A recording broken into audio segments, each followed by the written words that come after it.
नमस्कार दर्शक बंधु जो मैंने एलपीजी गैस व्यवहार कर एक जरूरी सूचना जून 30 सुधा जदि आपण ई केवाईसी न करंती तेबे आपण खाता को सब्सिडी पैसा आउ आसीबो नाही एवं ता सहित गैस आनुथुवा बहिरु आपण नामटी को काटी दिया जिवो।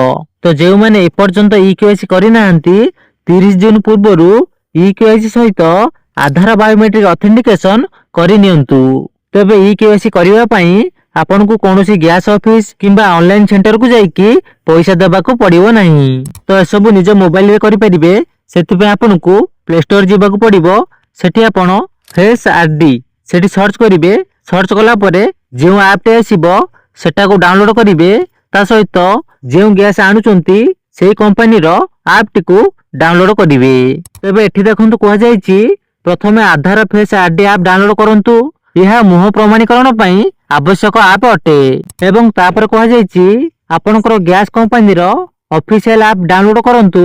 जेमेति कि जे माने इंडियन गैस व्यवहार करचंती से माने इंडियन ऑयल वन सर्च करिवे। से माने से ऐप टी को डाउनलोड करिवे।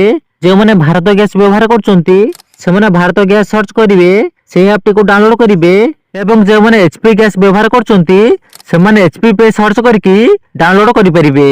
किंतु मन रखंतु फेस आरडी ऐप समस्त डाउनलोड करबा को पड़िबो।